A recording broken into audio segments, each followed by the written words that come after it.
Y bueno, hemos presentado ahí un proyecto, son una serie de proyectos en realidad. Uno de ellos sí es atinente a nuestro Código Contravencional, que recordemos que fue modificado hace aproximadamente 2 años, que por eso se sancionó la ley 9099, que determinó un ayornamiento, ajustar todas las normas contravencionales que teníamos bastante en desuso a la sociedad actual, ¿no? Al contexto social actual.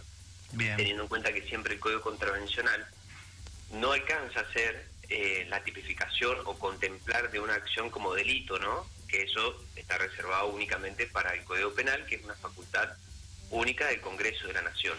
Nosotros como legislatura de Mendoza tenemos una facultad restringida a lo que es local, que es la contravención, que es una falta que no llega a ser delito, pero que se considera que es antisocial y que genera una afectación social.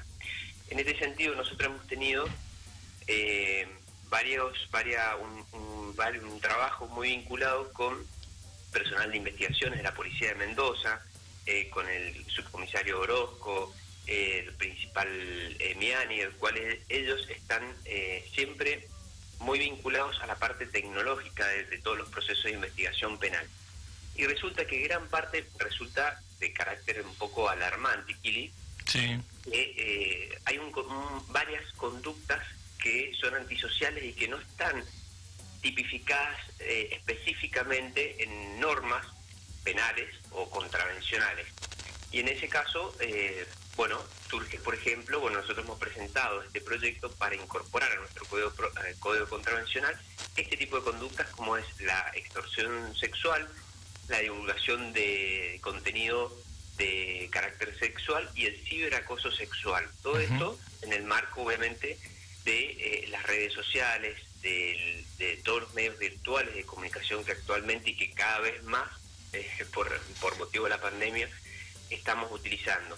Y los datos son alarmantes en el sentido de que gran parte o gran cantidad de adolescentes y no adolescentes que en una relación de confianza interactúan con otras personas, se intercambian fotos y después eso se divulga, surge o se puede pasar por grupos o por redes, y no tenemos una forma de frenar eso al no estar contemplado específicamente. Entonces lo que buscamos nosotros es cuidar este tipo de acciones, de que no se propaguen, de que no ofendan la moral tanto de las personas que lo reciben como la persona que queda expuesta, ¿no? Entonces en ese sentido contemplamos en nuestro código contravencional estas 3 figuras que es la extorsión sexual, que tiene por objetivo que alguna persona que es sujeto activo no extorsione a hacer o no hacer una persona con como consecuencia de empezar a divulgar fotos que tengan contenido sexual, ¿no?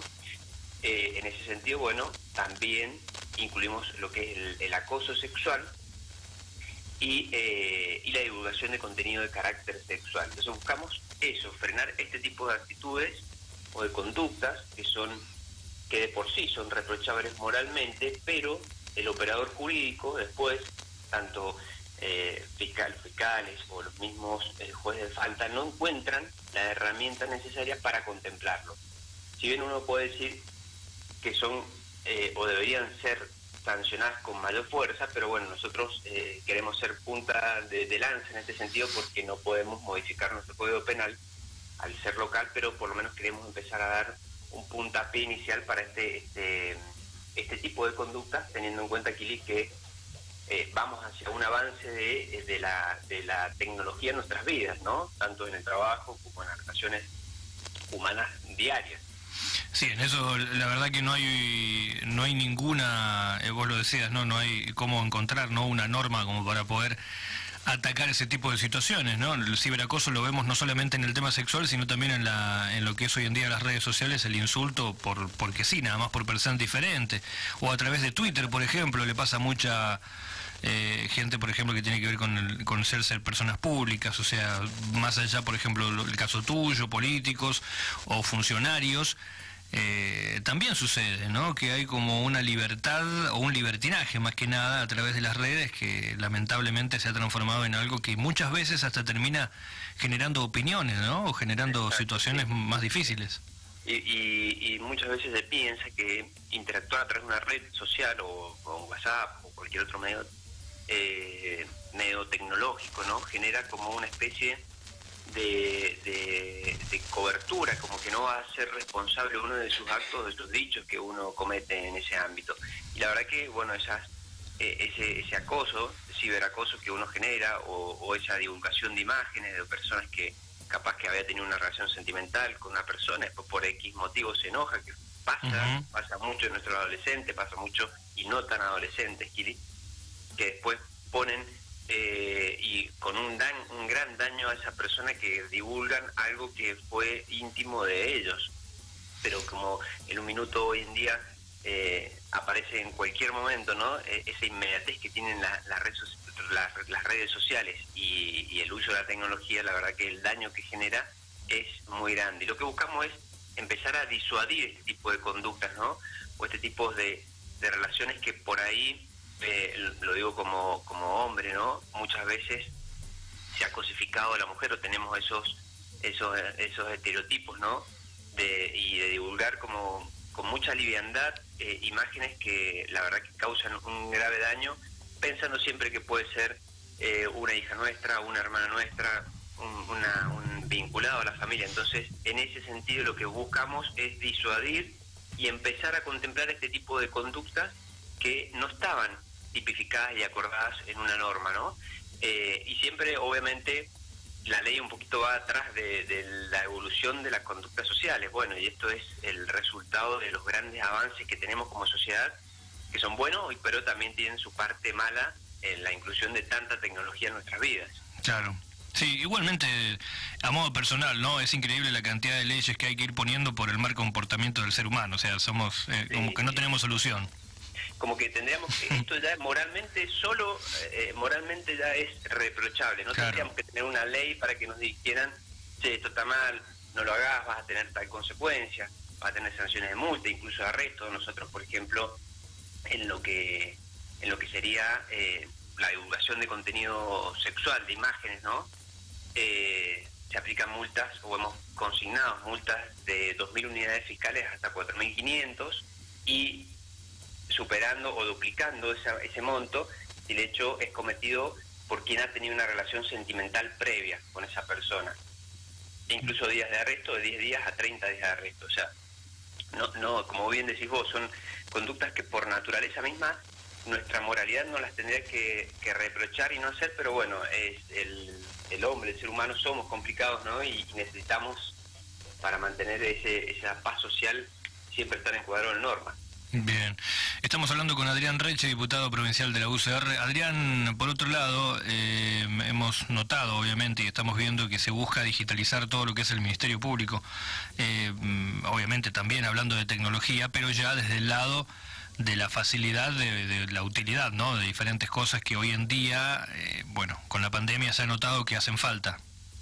Exacto, Kili. Ahí, bueno, con la pandemia fue como un empujón brusco que se vio todo el sistema judicial a realizar en cuanto a la necesidad imperiosa y rápida de tener que digitalizar absolutamente todo. Viene el Poder Judicial trabajando, y muy bien trabajando, como puedo decir, como pionero, comparado con otros poderes judiciales del país, en el avance de la tecnología. Nosotros ya contábamos, o ya se contaba con los abogados particularmente, y procuradores que litigan diariamente, contaban con la notificación electrónica, la posibilidad de suplir el papel de un traslado de una contestación o una impugnación. Eso te llegaba a la casilla de correo. Entonces empezamos a caminar ese sendero de tecnificar y de empezar a dejar de lado el papel en esa cantidad de archivos y expedientes que siempre caracteriza al Poder Judicial. La pandemia, obviamente, y la situación de no poder asistir a tribunales, de no poder, nos vio obligado a tener que un poco bruscamente adaptarnos, ¿no? Entonces, por ejemplo, el Ministerio Público Fiscal sacó una resolución en la cual empezaba a utilizar todo un sistema electrónico y digital. Nosotros lo que queremos es que esto ya quede como ley. Bien. Y la necesidad de implementarlo ya de por sí, que no sea una simple resolución que hoy está y mañana no está. Yo que hoy ya empecemos a andar el camino de la tecnificación, por lo menos en el Ministerio Público Fiscal, que es un poco más que lo tiene avanzado, y que necesitas imperiosamente resolver muchas situaciones procesales de la misma persona, no solamente la víctima que se vio objeto de un delito, de un robo, de un abuso, de una violencia de género, pero sino también para la persona que comete el delito y que necesita resolver su situación.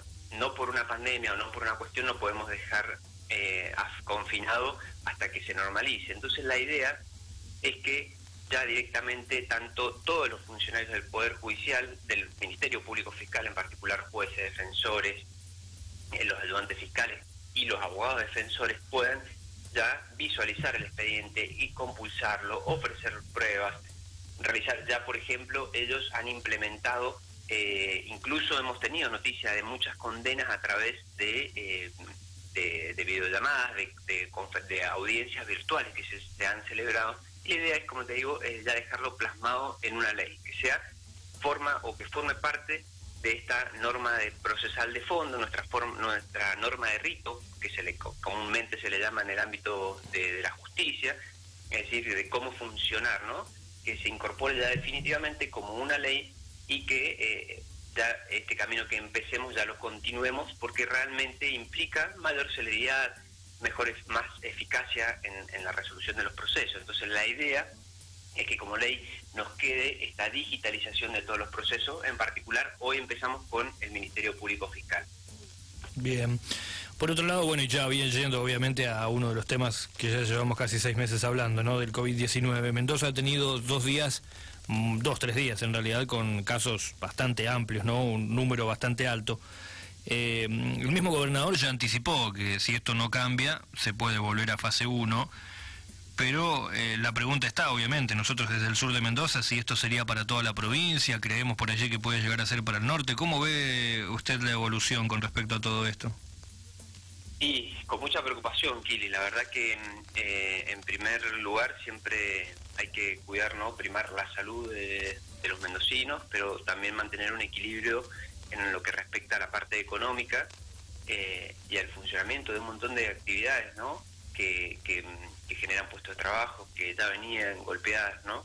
Pero el tema, Kili, pasa en esto. Nosotros, esto es el día a día, el hora a hora, como dijo la ministra Nadal, y la idea es de buscar un equilibrio entre todos estos factores. Nosotros como provincia, ya para junio ya teníamos una flexibilización mucho mayor que cualquier otra de las provincias, y se supo llevar y mantener ese equilibrio, obviamente buscando las libertades económicas, ¿no? Y el cuidado de la salud. Obviamente que ya todos lo sabemos, por ahí muchas irresponsabilidades son las que surgieron, focos nuevos de contagio y por la falta de conciencia, ¿no? Propia del ciudadano. Pero yo creo que en ese sentido el gobernador lo que busca es mantener ese cuidado del sistema de salud sin que se vea colapsado y sin tratar de afectar lo más mínimo en la parte económica. Entonces, en ese aspecto, bueno, esperemos que por lo menos nosotros, al tener otra realidad y que se pueda ir manejando también de esta forma, en el sur tengamos un poquito más de flexibilización, porque bueno, son otras las condiciones que ha presentado nuestro norte provincial. Y simplemente teniendo en cuenta que, por ejemplo, si hacemos una comparación con el AMBA, el área metropolitana y Gran Buenos Aires, sí, que ellos estuvieron prácticamente confinados mucho más tiempo que nosotros, los casos o la curva de aumento fue igual que nosotros, que venimos desde junio con una libertad de acción de las actividades casi total, ¿no? Salvo las muy puntuales como las iglesias, los boliches en la noche o los eventos masivos, pero en realidad gran parte de nuestra actividad social está abierta, y comparándola con un sistema cerrado como fue el área metropolitana, tampoco fue una ayuda absoluta en cerrar para evitar los contagios. Entonces yo creo que el gobernador, con mucho tino, está realizando y con mucho equilibrio trata de mantener esto del día a día y hace una especie de aislamiento inteligente, ¿no? De cuarentena inteligente, tratando de dar y soltar y el acelerador y tocar el freno en la medida de lo que lo exige la realidad. Pero bueno, no estamos exentos a que tengamos que volver para atrás. Esperemos que en el sur, que tenemos otras circunstancias, otras situaciones, podamos mantener las actividades que, bueno, imperiosamente la gente lo necesita, porque no solamente desde lo económico, sino también desde lo psicológico y social, ¿no? Como persona. Totalmente. Ya hay mucha necesidad de volver a la normalidad. Totalmente. Bueno, inclusive al comienzo, cuando se entró a la etapa del DISPO, lo hizo también gran parte de la provincia y no la parte metropolitana de Mendoza. Exacto, Kili. Sí, quizás puede llegar a pasar lo mismo, ¿no? En ese sentido, digo. Ojalá que pase lo mismo. Eso es una interacción muy importante que tiene que tener nuestro gobernador y nuestro actual intendente que comanda la comuna. Ellos son también los que tienen esa visión y lo que pueden realmente justificar o no justificar un aislamiento o no aislamiento e ir midiendo, interactuando. Esto es codo a codo y la verdad es que tenemos que superar cualquier diferencia que se tenga para poder avanzar en cuidar a la gente, cuidar la salud, pero también cuidar la economía regional. Bien, Adrián, le agradecemos por su tiempo y que bueno que tenga una buena jornada. No, gracias a usted.